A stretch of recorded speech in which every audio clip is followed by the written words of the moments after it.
ಗುರುಬ್ರಹ್ಮ ಗುರುರ್ವಿಷ್ಣುಃ ಗುರುರ್ದೇವೋ ಮಹೇಶ್ವರಃ ಗುರು ಸಾಕ್ಷಾತ್ ಪರಬ್ರಹ್ಮ ತಸ್ಮೈ ಶ್ರೀ ಗುರವೇ ನಮಃ. ಹೃದಯದಿ ನಿರ್ಮಿಸೋಣ ಗುರುಮಂದಿರವನು, ಮುದದಿಂದ ಸಾಧಿಸೋಣ ಧ್ಯಾನ ಯೋಗವನು. ಅರ್ಘ್ಯಪಾದ್ಯಗಳಿಂದ ತೊಳೆಯಬೇಕಿಲ್ಲ, ಸ್ತೋತ್ರ ಮಂತ್ರಗಳಿಂದ ಹಾಡಬೇಕಿಲ್ಲ.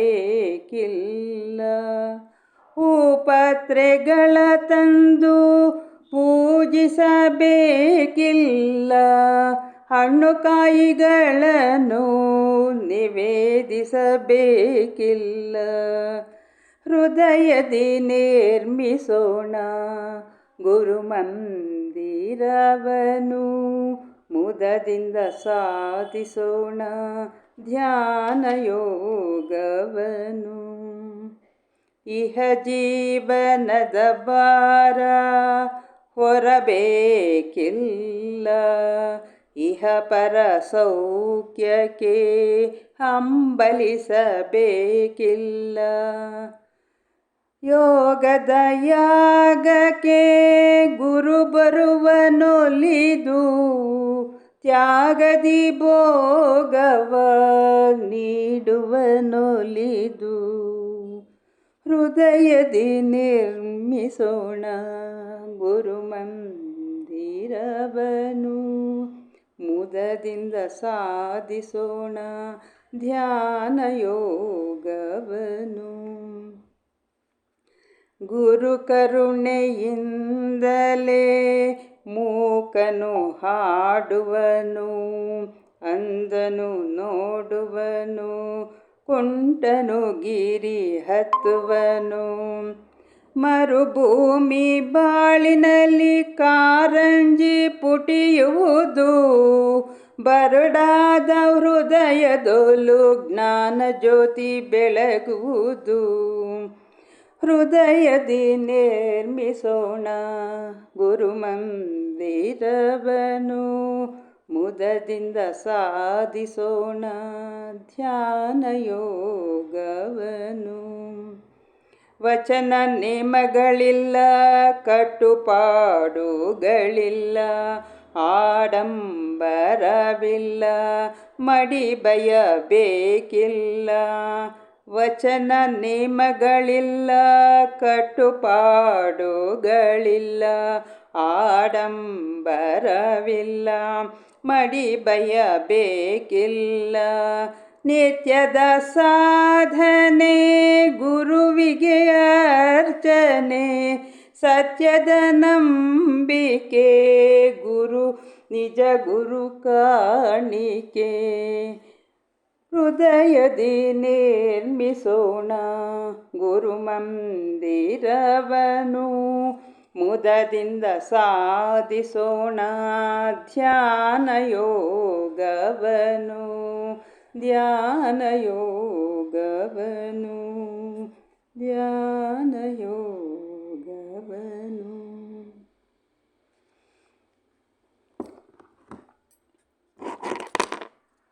ಗುರು ಚತುಷ್ಟಯರಿಗೆ ಹೃದಯಪೂರ್ವಕವಾಗಿ ನಮಸ್ಕರಿಸುತ್ತಾ, ಹಾಗೂ ಶ್ರೀಮತಿ ರಾಜೇಶ್ವರಿ ಗೋವಿಂದರಾಜ ಅವರನ್ನು ಸ್ಮರಿಸುತ್ತಾ, ಅವರಿಗೂ ಸಹ ನನ್ನ ಹೃತ್ಪೂರ್ವಕವಾದ ನಮನಗಳನ್ನು ಸಲ್ಲಿಸುತ್ತಾ, ಶ್ರೋತೃ ವೃಂದದವರಿಗೆ ಎಲ್ಲರಿಗೂ ನನ್ನ ನಮಸ್ಕಾರಗಳನ್ನು ಅರ್ಪಿಸುತ್ತಾ, ನಂದಿ ಸರ್ ಬಂದಿದ್ದಾರೆ, ಅವರಿಗೂ ಸಹ ನನ್ನ ನಮಸ್ಕಾರಗಳನ್ನು ತಿಳಿಸುತ್ತಾ, ಇಂದಿನ ದಿನದ ವಾಸವಿ ದೇವಿ ದರ್ಶನಂ ಗ್ರಂಥದ ಒಂದು ಪಠಣವನ್ನು ನಾವು ಮುಂದುವರಿಸೋಣ. 184ನೇ ಪೇಜು. ಮಣಿಗುಪ್ತಾದಿಗಳು ಸೊಗಸಾಗಿ ವಿವರಿಸಿದಿರಿ ಗುರುದೇವ. ನಾಮಕರಣವೆಂದರೆ ಸಾಮಾನ್ಯ ಶಾಸ್ತ್ರೀಯ ವಿಧಿಯೆಂದೆಣಿಸಿದ್ದೆವು. ಅದರಿಂದ ಇಡೀ ಜಗತ್ತಿನಲ್ಲಿರುವ ಸಮಸ್ತವೂ ನಾಮಕರಣವೆಂಬ ಶಬ್ದದ ಓಕುಳಿಯಿಂದ ಇಷ್ಟು ಸುಲಭ ಗ್ರಾಹ್ಯವಾಗಿ ಇದೆ ಎಂದು ಆನಂದಿಸಿದರು. ಒಬ್ಬರಿಗೊಬ್ಬರು ಕಣ್ಣುಗಳ ಮೂಲಕ ಆನಂದದ ಸ್ಪಂದನಗಳನ್ನು ಹಂಚಿಕೊಂಡರು. ಸಾಲಂಕಾಯನರಿಗೂ ಸಾತ್ವಿಕ ಶ್ರೋತೃವೃಂದಕ್ಕೆ ತಾನು ಕಥಾತರಂಗಿಣಿಯನ್ನು ಹರಿಸುತ್ತಿರುವುದು ಹರ್ಷವನ್ನು ಸ್ಫೂರ್ತಿಯನ್ನು ಉಂಟುಮಾಡುತ್ತಿತ್ತು. ಆದ್ದರಿಂದ ಶಿಶುವಿಗೆ ಅದರದೇ ಆದ ಅಸ್ತಿತ್ವದ ಸಾಂಕೇತಿಕ ಗುರುತನ್ನು ನೀಡುವ ಕ್ರಿಯೆ ಮಾತ್ರವಲ್ಲ ನಾಮಕರಣ. ಸಾಲಂಕಾಯನರು ಹಾಲು ಹಣ್ಣುಗಳನ್ನು ತಾವೂ ಸೇವಿಸಿ ಮಣಿಗುಪ್ತಾದಿಗಳಿಗೂ ನೀಡಿ ಕಥೆಯನ್ನು ಮುಂದುವರಿಸಿದರು. ಆ ಅಲೌಕಿಕ ಯುಗಳ ತಾರೆಗಳು ಜನ್ಮಿಸಿದ 11ನೆಯ ದಿನದಂದು ನಾಮಕರಣ ಮಹೋತ್ಸವವನ್ನು ಅತ್ಯಂತ ವೈಭವೋಪೇತವಾಗಿ ನಡೆಸಲು ಎಂದಿನಂತೆಯೇ ರಾಜದಂಪತಿಗಳು ಪುತ್ರಕಾಮೇಷ್ಟಿಯಾಗ ಮಾಡಿದ ಆ ವಿಶಾಲ ಮೈದಾನದಲ್ಲಿಯೇ ಎತ್ತರದಲ್ಲಿ ದಿವ್ಯ ಮಂಟಪವನ್ನು ರಚಿಸಲು ಸರ್ವ ಕರಕುಶಲ ವಿದ್ಯೆಗಳುಳ್ಳ ಚತುರರಿಗೆ ಕರೆ ನೀಡಿ ಎಲ್ಲ ಏರ್ಪಾಟುಗಳನ್ನು ಮಾಡಿಸಿದರು. ರಾಜದಂಪತಿಗಳು ಮತ್ತೆ ಧಾರ್ಮಿಕ ಸಮಾರಂಭಕ್ಕಾಗಿ ಈ ರೀತಿ ವೇದಿಕೆಗಳನ್ನು ಏರ್ಪಡಿಸುತ್ತಲೇ ಬಂದರು. ಸರ್ವಜನ ಹರ್ಷಪ್ರದವಾಗಿ ನಡೆಸಿದರು. ಆದರೆ ಇಂದು ಪ್ರತಿಯೊಬ್ಬರಿಗೂ ಮಕ್ಕಳನ್ನು ತೋರಿಸುವುದು ಕಷ್ಟವೆಂದ ಅರಿತ ಧನುರ್ಧಾರ್ಯನು ತನ್ನ ಅಧಿಕಾರಿಗಳೊಡನೆ ಸಮಾಲೋಚನೆ ಮಾಡಿ ಒಂದು ಉಪಾಯವನ್ನು ಹೂಡಿದನು. ನಾಮಕರಣ ಸಮಾರಂಭವು ಮಧ್ಯೆ ನಡೆಯುತ್ತಿರುವಂತೆಯೂ ಸುತ್ತಲೂ ಕುಳಿತು ವೀಕ್ಷಿಸುವ ಜನರಿಗೆ ಮಕ್ಕಳು ಅನೇಕ ಭಂಗಿಗಳಲ್ಲಿ ಕಾಣುವಂತೆಯೂ ಸಭೆಯ ಬೇರೆ ಬೇರೆ ದಿಕ್ಕುಗಳಲ್ಲಿ ವಿವಿಧ ಕೋನಗಳಲ್ಲಿ ದೊಡ್ಡ ದೊಡ್ಡ ದರ್ಪಣಗಳನ್ನು ಗಾಳಿಗೆ ಅಲುಗದಂತೆ ಭದ್ರವಾಗಿ ತಯಾರಿಸಿದ ಶ್ರೀಗಂಧದ ಕಟ್ಟುಗಳಲ್ಲಿ ಕಂಬಗಳ ಮೇಲೆ ನಿಲ್ಲಿಸಿದರು. ಯಾರೆಲ್ಲಿ ಕುಳಿತರೂ ಯಾರನ್ನು ಬೇಕಾದರೂ ನೋಡುವಂತಿತ್ತು. ಮಕ್ಕಳ ನಾಮಕರಣ ಮಹೋತ್ಸವ ಈ ದರ್ಪಣಗಳಲ್ಲಿ ಪ್ರತಿಬಿಂಬಿಸಿ ಪ್ರಜೆಗಳಿಗೆ ಎಲ್ಲೆಲ್ಲೂ ಶಿಶುಗಳ ದರ್ಶನವೇ ಆಯಿತು. ರಾಜ ಪೋಷಾಕಿನಲ್ಲಿ ಸರ್ವಾಲಂಕೃತರಾದ ಶಿಶುಗಳು ಎಲ್ಲರಿಗೂ ಸನ್ಮೋಹನಾಸ್ತ್ರವನ್ನು ಎಸೆದಂತೆನಿಸಿತು. ಪ್ರಜೆಗಳು ಆಗಾಗ ನಿಶ್ಚೇಷ್ಟಿತರಾಗುತ್ತಿದ್ದರು. ಹಿಂದೆಂದೂ ಕಾಣದ ಈ ಅನುಭವಗಳಲ್ಲಿ ಅವರು ಮೌನಿಗಳಾದರು. ತಾವು ಕೇಳಿದ್ದು ಬಲು ಕಡಿಮೆ ಕಾಣುತ್ತಿರುವುದು 100ರಷ್ಟು ಎನಿಸಿತು. ತಮ್ಮ ಅಂತರಾಳದಲ್ಲಿ ಮಕ್ಕಳಿಲ್ಲದ ಸತಿಪತಿಗಳು ಈ ದಿವ್ಯ ಶಿಶುಗಳನ್ನೇ ತಮ್ಮ ಮಕ್ಕಳೆಂದು ಭಾವಿಸಿದರೆ ಸಾಕು, ಧನ್ಯರಾಗುವೆಂದು ಕೊಂಡರು. ನಾಮಕರಣದ ಮಹೋತ್ಸವದ ವಿಷಯ ತಿಳಿದು ಊರೇ ಸೇರಿತ್ತು. ಅನೇಕ ಜನಪದರು ಎಲ್ಲಿಂದಲೆಲ್ಲೋ ಬಂದು ನೆರೆದಿದ್ದರು. ನಾಮಕರಣ ಮಹೋತ್ಸವವು ಪ್ರಾರಂಭವಾಯಿತು. ರಾಜ ರಾಣಿಯರು ಸರ್ವಾಲಂಕಾರ ಭೂಷಿತರಾಗಿ ನವೋತ್ಸಾಹದಿಂದ ಆಸೀನರಾಗಿದ್ದಾರೆ. ಭಾಸ್ಕರಾಚಾರ್ಯರು ಯಥೋಚಿತವಾದ ಭದ್ರಾಸನದಲ್ಲಿ ಆಸೀನರಾಗಿದ್ದಾರೆ. ಪಕ್ಕದಲ್ಲಿ ಮಣಿಕುಂಡಲ ದಂಪತಿಗಳು ಶಿಶುಗಳಿಗಾಗಿ ವಿಶೇಷ ಕಲಾವಂತ ವನಿತೆಯರು ಹೆಣೆದಿದ್ದ ಸುವರ್ಣ ವರ್ಣದ ಕಲಾತ್ಮಕ ಮೃದು ತಲ್ಪಗಳ ಮೇಲೆ ಆ ದಿವ್ಯ ಶಿಶುಗಳನ್ನು ಮಲಗಿಸಿಕೊಂಡಿದ್ದಾರೆ. ರಾಜದಂಪತಿಗಳ ವಿವಾಹ ಸಮಯದಲ್ಲಿ ಜನತೆಗೆ ಎಲ್ಲವೂ ಅತ್ಯಾಕರ್ಷಕವಾಗಿ ಕಂಡಿತ್ತು. ಆದ್ದರಿಂದ ಶಿಶುಗಳ ಹೊರತು ಇನ್ನಾವ ಅಲಂಕಾರ ಸಾಮಗ್ರಿಗಳನ್ನೂ ನೋಡಲು ಅವರಿಗೆ ತಾಳ್ಮೆ ಇರಲಿಲ್ಲ. ಏಕೆಂದರೆ ಶಿಶು ದರ್ಶನದ ತವಕ ಅವರ ಮನಸ್ಸುಗಳನ್ನು ಸೆರೆ ಹಿಡಿದಿತ್ತು. ಹೆಣ್ಣು ಮಗುವಿಗೆ ಮೊದಲು ನಾಮಕರಣವೆಂದು ಆ ಮಗುವನ್ನು ಮಣಿಕುಂಡಲ ದಂಪತಿಗಳು ಕುಸುಮಶ್ರೇಷ್ಠಿಯ ಕೈಗೆ ಇರಿಸಿದರು. ಆಗಲೇ ಆ ದಿವ್ಯ ಶಿಶು ಸುತ್ತಲೂ ನಿಲ್ಲಿಸಿದ್ದ ದರ್ಪಣಗಳಲ್ಲಿ ಪ್ರತಿಬಿಂಬಿಸಿ ಅದನ್ನು ಕಂಡು ಜನರು ಆನಂದದಿಂದ ಮೂಕ ವಿಸ್ಮಿತರಾದರು.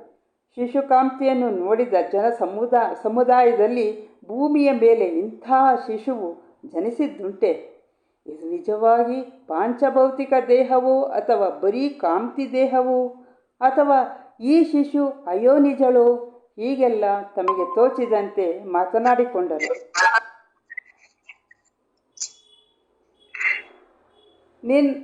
ನಿರ್ನಿಮೇಷರಾದರು.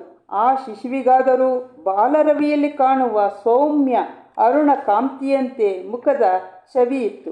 ನಕ್ಷತ್ರಗಳಂತೆ ಹೊಳೆಯುತ್ತಿರುವ ಆಕರ್ಷಕ ವಿಶಾಲ ನೇತ್ರಗಳು, ಗುಂಗುರಾದ ಕಪ್ಪು ಕುರುಳು, ಅರುಣವರ್ಣದ ಮೃದು ಆದರಗಳು, ಮಂದಹಾಸವನ್ನು ಸೂಸುವ ಮುದ್ದು ಕೆನ್ನೆಗಳು, ಮುಖಾರವಿಂದಕ್ಕೆ ಚೆನ್ನಾಗಿ ಒಪ್ಪುವ ಮೂಗು, ಈಗಲೇ ಕಾಮನ ಬಿಲ್ಲಿನಂತೆ ಕಾಣುತ್ತಿರುವ ಹುಬ್ಬುಗಳು ಮಧ್ಯೆ ಹಣೆಯ ಮೇಲೆ ಚುಕ್ಕಿ, ಕೆನ್ನೆಯ ಮೇಲೆ ಕಪ್ಪು ಚುಕ್ಕಿ, ಮೈ ಹೊಳಪನ್ನು ಮರೆಮಾಡಿರುವ ರಾಜವಸ್ತ್ರ ಮತ್ತು ನವರತ್ನ ಹಾರ, ಕೈಗುಂಗುರಗಳು, ಮಣಿಕಟ್ಟಿನವರೆವಿಗೂ ಪ್ರತಿ ಬೆರಳಿನ ಉಂಗುರಗಳ ಸರಪಳಿಗಳನ್ನು ಸೇರಿಸಿದ ಮುತ್ತಿನ ಬಳೆಗಳು, ಬಂಗಾರದ ಕಾಲ್ಗೆಜ್ಜೆಗಳು ಮುಟ್ಟಿದರೆ ಮಾಸಿ ಬಿಡುವುದೇನೋ ಎಂಬ ಭಾವವನ್ನು ಮೂಡಿಸುತ್ತಾ ಸೊಗಸಿನ ನಿಧಿಯಂತೆ ಶಿಶುವನ್ನು ಪುತ್ಥಳಿಯಾಗಿಸಿತ್ತು.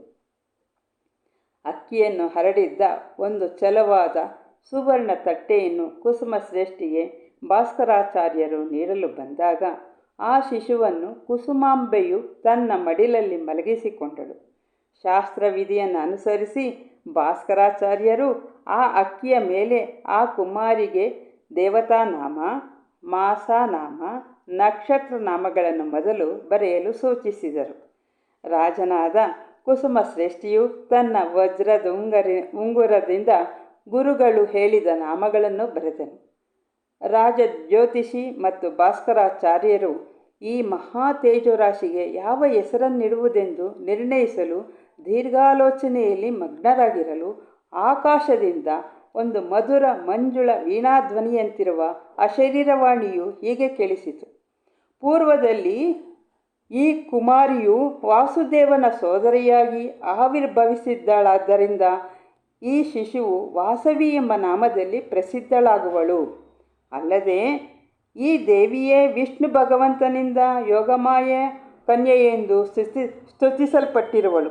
ಆದ್ದರಿಂದ ಕನ್ಯಕಾ ಎಂಬ ಹೆಸರಿನಿಂದ ಈ ಬಾಲೆಯು ಸುಪ್ರಸಿದ್ಧಿ ಹೊಂದುವಳು ಎಂದು ನುಡಿದು ಆ ಅಶರೀರ ಧ್ವನಿಯನ್ನು ಕೇಳಿ ಗುರು ಭಾಸ್ಕರಾಚಾರ್ಯಾದಿ ಪಂಡಿತೋತ್ತಮರು ಆ ಕಾಂತಿ ಪುತ್ಥಳಿಗೆ ವಾಸವಿ ಕನ್ಯಕಾ ಎಂದು ನಾಮಕರಣ ಮಾಡಿದರು. ಆ ಹೆಸರನ್ನು ಕುಸುಮಶ್ರೇಷ್ಠಿಯು ಬಂಗಾರದ ತಟ್ಟೆಯಲ್ಲಿ ಹರಡಿದ ಅಕ್ಕಿಯ ಮೇಲೆ ಬರೆದನು. ಬಳಿಕ ಬಲಗಿವಿಯಲ್ಲಿ ಆ ನಾಮವನ್ನು 3 ಬಾರಿ ಉಚ್ಚರಿಸಿದನು. ಅಲ್ಲಿದ್ದ ವಿಪ್ರೋತ್ತಮರು, ಭಾಸ್ಕರಾಚಾರ್ಯರು, ಮಿಕ್ಕೆಲ್ಲರೂ ಆ ಶಿಶುವಿನ ಮೇಲೆ ಮಂತ್ರಾಕ್ಷತೆಗಳನ್ನು ಚೆಲ್ಲಿದರು. ಆಗ ವಾಸವಿಯು ವರದಾಭಯ ಮುದ್ರೆಗಳಿಂದ ಕುಸುಮಶ್ರೇಷ್ಠಿಯನ್ನು ಹರಿಸಿದ್ದು ನೃಪಾಲನಿಗೆ ಮಾತ್ರ ಅರ್ಥವಾಗಿ ಆನಂದದಿಂದ ಕಣ್ಮುಚ್ಚಿ ತನ್ನ ಮನಮೋಹಕ ಹಸ್ತಗಳಿಂದ ಶಿಶು ಪಾದ ಕಮಲಗಳಿಗೆ ನಮಿಸಿದನು. ಹೆಣ್ಣು ಶಿಶುವಿನ ಹೆಸರು ವಾಸವಿ ಕನ್ಯಿಕಾ ಎಂದು ಅಶರೀರವಾಣಿಯಿಂದಲೇ ತಿಳಿದ ಪೆನುಗೊಂಡಾಧೀಶನು ಪ್ರೇಮಿಗಳಾದ ಜನರು ಗಂಡು ಶಿಶುವು ಹೇಗಿದೆಯೋ, ಯಾವ ಹೆಸರನ್ನಿಡುವರೋ ಎಂದು ಕಾತುರದಿಂದ ನೋಡುತ್ತಿದ್ದರು. ಮಣಿಕುಂಡಲನು ಕುಸುಮಶ್ರೇಷ್ಠಿಗೆ ಈಗ ಗಂಡು ಶಿಶುವನ್ನು ನೀಡಿದನು. ಆ ಶಿಶುವು ವಾಸವಿಯಂತೆಯೇ ಅಲ್ಲಿ ನಿಲ್ಲಿಸಿದ್ದ ದರ್ಪಣಗಳಲ್ಲಿ ವಿವಿಧ ಭಂಗಿಗಳಲ್ಲಿ ಕಾಣಿಸಿದನು. ಇವನು ಹೇಗಿರುವನೋ ಎಂದು ಕಾಯುತ್ತಿದ್ದ ಜನತೆಗೆ ಮತ್ತೊಂದು ಆಶ್ಚರ್ಯ ಸಹಿತ ಪ್ರಮೋದಾನುಭವ, ಕಣ್ಣುಗಳಿಗೆ ಹಬ್ಬವನ್ನುಂಟು ಮಾಡುವ ರೂಪ, ರಾಜನ ತೊಡೆಯ ಮೇಲೆ ಮಲಗಿಸಿಕೊಳ್ಳಲಾಗದಷ್ಟು ದುಂಡು ಮೈಯುಳ್ಳ ಶಿಶು, ಬೆಳದಿಂಗಳ ಚಂದ್ರಮನು ಶಿಶುರೂಪ ತಾಳಿ ಇಳೆಗೆ ಅವತರಿಸಿದಂತೆ ಕಾಣಿಸಿದನು. ಧರಿಸಿದ್ದ ವಸ್ತ್ರಾಭರಣಗಳಿಗಿಂತ ಎದ್ದು ಕಾಣುತ್ತಿದ್ದ ಹಣ್ಣನ್ನು ಹೋಲುವ ಹಸ್ತಗಳು, ಪಾದಗಳು, ರತಿ ಮನ್ಮಥರೂ ನಾಚಿ ದಿಟ್ಟಿಸುವ ಚಲುರೂಪದ ಶಿಶು, ಹವಳದಂತಹ ತುಟಿ, ತುಂಡಾದ ಅಗಲವಾದ ಮುಖ, ಹೀಗೆ ಆ ದಿವ್ಯ ಶಿಶುಗಳ ದರ್ಶನವನ್ನು ಭಾಗ್ಯವೆಂದುಕೊಳ್ಳದವರಿಲ್ಲ. ಜನತೆಗೆ ತಮ್ಮ ನೇತ್ರಗಳು ಚಲಿಸಿದರೂ ಮನ ತಣಿಯಲಿಲ್ಲ, ನೇತ್ರಗಳು ಚಲಿಸದಿದ್ದರೂ ಮನ ತಣಿಯಲಿಲ್ಲ. ಎಷ್ಟು ಕೇಳ್ತೀರಾ ಸರ್? ನಂದಿ ಸರ್. ನಾಮಕರಣದ ಒಂದು ವಿಧಿ ವಿಧಾನಗಳನ್ನ, ಅಲ್ಲಿನ ಪರಿಸ್ಥಿತಿಯನ್ನ, ಅಲ್ಲಿನ ಒಂದು ವಿಶೇಷವಾದಂತಹ ಪವಿತ್ರವಾಗಿರುವಂತಹ ಒಂದು ಮನಸ್ಥಿತಿಯನ್ನ ಇಲ್ಲಿ ಚಿತ್ರಿಸಿದ್ದಾರೆ. ಒಂದು ನಾಮಕರಣವನ್ನು ನೋಡ್ತಾ ಇದ್ದೀವೇನೋ, ಅದ್ರಲ್ಲಿ ಭಾಗವಹಿಸಿದೀವೇನೋ ಅನ್ನೋ ಅಷ್ಟು ತಲ್ಲೀನತೆಯನ್ನು ತಂದುಕೊಡುವಂತ ಒಂದು ಬರವಣಿಗೆಯನ್ನ ಅವರು ನಮ್ಗೆ ಇಟ್ಕೊಟ್ಟಿದ್ದಾರೆ. ಈ ಕಾಲದಲ್ಲಿ ಅಂದ್ರೆ ಈ ಕ್ಷಣದಲ್ಲಿ ಅಂತ ವರ್ತಮಾನದಲ್ಲಿ ನಮ್ಮ ಕಣ್ಣೆದುರುಗಡೆಗೆ ನಾಮಕರಣ ನಡೀತಾ ಇದೆ, ನಾವು ಅದ್ರಲ್ಲಿ ಭಾಗಿಯಾಗಿದ್ದೀವಿ ಅನ್ನೋ ಅಷ್ಟು ಸಚಿತ್ರ ಒಂದು ಸನ್ನಿವೇಶವನ್ನ, ನಾಮಕರಣದ ಸನ್ನಿವೇಶವನ್ನ ಇವರು ಇಲ್ಲಿ ಚಿತ್ರಿಸಿದ್ದಾರೆ.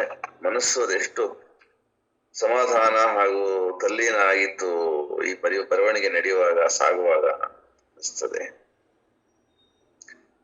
ಅಂದ್ರೆ ಕೂತ ಆ ಜಾಗ ಯಾವುದೋ ಒಂದು ವಿಶೇಷವಾದ ಸನ್ನಿಧಿ, ನಿತ್ಯ ಬರಿತಾ ಇರ್ತಕ್ಕಂತ ಒಂದು ಕೊಠಡಿನೋ ಅಥವಾ ಒಂದು ಮಂದಿರನೋ ಏನೋ ಗೊತ್ತಿಲ್ಲ, ಎಲ್ಲಿ ಬರೋದ್ರು ಇದನ್ನ ಅಂತ ಹೇಳಿ ಅಲ್ಲಿ ಕೂತು ಲೋಕಾಂತರಗಳನ್ನೆಲ್ಲ ನೋಡಿ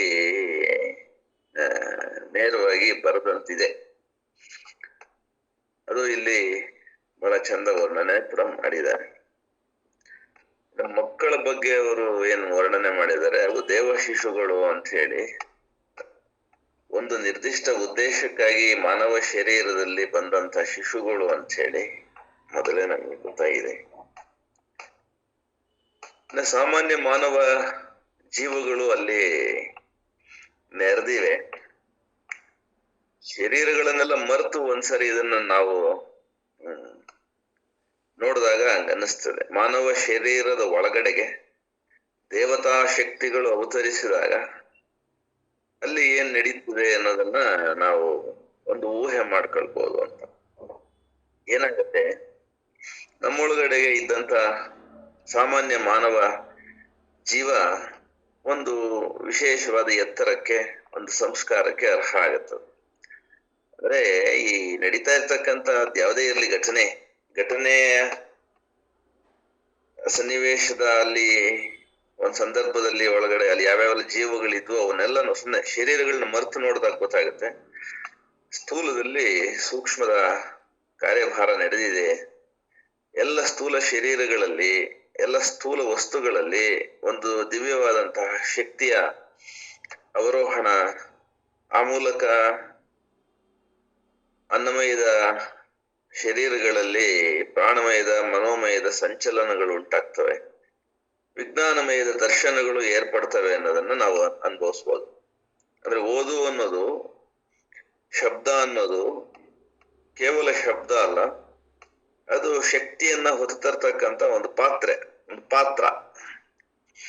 ಪದಗಳಲ್ಲಿ, ವಾಕ್ಯಗಳಲ್ಲಿ ಆ ಶಬ್ದಗಳ ಮೂಲಕ ನಾದದ ಅಥವಾ ಬೋಧದ ಒಂದು ಸಂಗತಿಯನ್ನ ನಾವು ಕಂಡಾಗ ಬರವಣಿಗೆ ಅನ್ನೋದು ಒಂದು ವಿಶೇಷವಾದಂತ ಒಂದು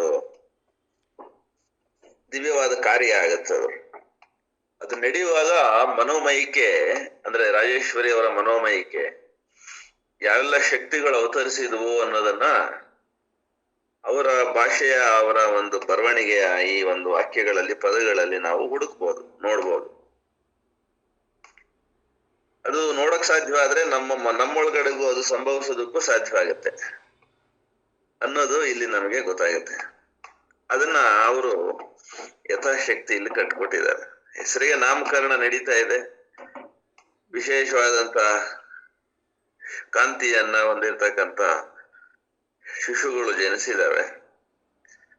ಇವು ಪಂಚಭೌತಿಕ ದೇಹವೋ ಅಥವಾ ಬರೀ ಕಾಂತಿ ದೇಹವೋ ಅಂತ ಇವರೇ ಪ್ರಶ್ನೆ ಕೇಳ್ತಾ ಇದ್ದಾರೆ. ಅಂದ್ರೆ ಕಾಂತಿಯನ್ನ ನೋಡ್ತಾ ಇದ್ದಾರೆ ಅಲ್ಲಿ ಶಿಶುವಿನ ಶರೀರದ ಜಾಗದಲ್ಲಿ, ಕೇವಲ ಒಂದು ಬೆಳಕು ಅಂತ ಕಾಂತಿ. ಅಂದ್ರೆ ಇದನ್ನ ನಾವು ನೋಡ್ಬೇಕಾದ್ರೆ ನೀವು BBC ಅಥವಾ ಜಿಯೋಗ್ರಫಿ, ನ್ಯಾಷನಲ್ ಜಿಯೋಗ್ರಫಿ ಚಾನೆಲ್ಗಳಲ್ಲಿ IR ಇನ್ಫ್ರಾರೆಡ್ ವಿಡಿಯೋಗ್ರಫಿ ಅಂತ ಮಾಡ್ತಾರೆ. ಅದ್ರ ರಾತ್ರಿ ಹೊತ್ತು ಕಾಡಿನೊಳಗಡೆಗೆ ಈ BBC-ನವರು ಈ ತರದ ವಿಡಿಯೋ ಕ್ಯಾಮರಾಗಳನ್ನ ಇಟ್ಟು ರೆಕಾರ್ಡಿಂಗ್ ಮಾಡ್ತಾರೆ. ಅಲ್ಲಿ ರಾತ್ರಿ ಹೊತ್ತು ಸಂಚರಿಸ್ತಕ್ಕಂತ ಪ್ರಾಣಿ ದೇಹಗಳಾಗಿ ಕಾಣಲ್ಲ, ಅಲ್ಲಿ ಒಂದು ವಿಶೇಷವಾದ ಬೆಳಕು ಸಂಚರಿಸಿದಂತೆ ಕಾಣ್ತದೆ. ಅದು ಸಿಂಹನೋ ಚಿರತೆನೋ ಅದು ಯಾವುದೇ ಇರ್ಲಿ, ಸಣ್ಣದೊಂದು ಪ್ರಾಣಿ ಇರ್ಲಿ, ಅದು ಹೋಗ್ತಾ ಇದ್ರೆ ಕ್ಯಾಮ್ರಾದೊಳಗೆ ಹೆಂಗ್ ರೆಕಾರ್ಡ್ ಆಗುತ್ತೆ ಅಂದ್ರೆ ಶರೀರ ರೆಕಾರ್ಡ್ ಆಗಲ್ಲ, ಆ ಶರೀರದೊಳಗಡೆ ಇರೋ ಬಿಸಿ ಇದೆಯಲ್ಲ, ಆ ಶರೀರದಲ್ಲಿ ರಕ್ತ ಏನಿದೆ ಬಿಸಿ ಇರ್ತದೆ, ಆ ಬಿಸಿಯನ್ನ ಆಧರಿಸಿ ಇದು ವಿಡಿಯೋ ರೆಕಾರ್ಡಿಂಗ್ ಆಗಿರ್ತದೆ. ಅಂದ್ರೆ ಅದು ಒಂಥರ ಕೆಂಪು ಬಣ್ಣದ ಒಂದು ತೇಜಸ್ಸು ಅಲ್ಲಿ ಓಡಾಡ್ದಂಗೆ ಕಾಣುತ್ತೆ. ಹುಲಿ ಹೋಗ್ತಾ ಇರುತ್ತೆ, ಆ ಹುಲಿ ಜಾಗದಲ್ಲಿ ಒಂದು ತೇಜಸ್ಸು ಬೆಳಕು ಹೋಗ್ತಾ ಇದೆಯೇನೋ ಅನ್ನಂಗೆ ಆ ರೂಪದಲ್ಲೇನೆ, ಹುಲಿ ರೂಪದಲ್ಲೇನೆ ಬೆಳಕು ನಮಗೆ ಗೋಚರಿಸ್ತದೆ. ಅದು IR ವಿಡಿಯೋಗ್ರಫಿ, ಇನ್ಫ್ರಾರೆಡ್ ವಿಡಿಯೋಗ್ರಫಿ ಅಂತ ಕರೀತಾರೆ. ಎಕ್ಸ್ರೇನಲ್ಲಿ ನೋಡಿದಾಗ ನಮ್ಮ ಶರೀರಗಳು ಹೆಂಗ್ ಕಾಣ್ತವೆ ಅಂದ್ರೆ ಬರೀ ಸ್ಕೆಲಿಟನ್ ಕಾಣ್ತವೆ. ನಾವೇ ನಮ್ಮ ಕಾಲಿಂದ ನಮ್ಮ ಕೈಯಿಂದ ಎಕ್ಸ್ರೇ ತೆಗೆದಾಗ ಕೈ ಹೆಂಗಿದೆಯೋ ಹಂಗೆ ಕಾಣಲ್ಲ. ಅದು ಆ ಮೂಳೆ ಒಂದು ಕಾಣ್ತದೆ, ಮೂಳೆ ಸುತ್ತ ಒಂದು ಒಂದು ವಿಶೇಷವಾದ ಮಾಂಸದ ಒಂದು ವಲಯ ಕಾಣ್ತದೆ ನಮ್ಗೆ. ಎಕ್ಸ್ರೇ ಫೋಟೋಸ್ ನೋಡಿರ್ತೀರಿ ಎಲ್ರು, ಗೊತ್ತಾಗುತ್ತೆ ನಿಮ್ಗೆ. ಹೌದು. ಹಾಗೇನೆ ಎಕ್ಸ್ರೇ ತರಾನೇ IR ಫೋಟೋಗ್ರಫಿ, IR ವಿಡಿಯೋಗ್ರಫಿ ಅಂತ ಕೂಡ ಇದೆ. ಹೀಗೆ ಬೇರೆ ಬೇರೆ ಫೋಟೋಗ್ರಫಿಗಳು ಬೇರೆ ಬೇರೆ ಲೈಟ್ ಅಲ್ಲಿ, ಇನ್ಫ್ರಾರೆಡ್ ಅಲ್ಲೂ ತೆಗಿತಾರೆ, IR ಅಲ್ಲೂ ತೆಗಿತಾರೆ, UV ನಲ್ಲೂ ತೆಗಿತಾರೆ, ರೇಡಿಯೋ ವೇವ್ಸ್ ಅಲ್ಲೂ ತೆಗಿತಾರೆ. ರೇಡಿಯೋ ವೇವ್ಸ್ ಎಲ್ಲಾನು ಇವ್ರು ಸ್ಯಾಟಲೈಟ್ ನವ್ರು ಬಳಸ್ತಾರೆ, ಸೈಂಟಿಸ್ಟ್ ಗಳು ಬಳಸ್ತಾರೆ. ದೂರ ದೂರದ ನಕ್ಷತ್ರಗಳು, ದೂರ ದೂರದ ಗ್ರಹಗಳು, ದೂರದ ಆಕಾಶಕಾಯಿಗಳನ್ನ ಅವರು ನೇರವಾಗಿ ಈ ನಮ್ಮ ವಿಸಿಬಲ್ ಲೈಟ್ ಅಲ್ಲಿ ನೋಡಕ್ ಆಗಲ್ಲ.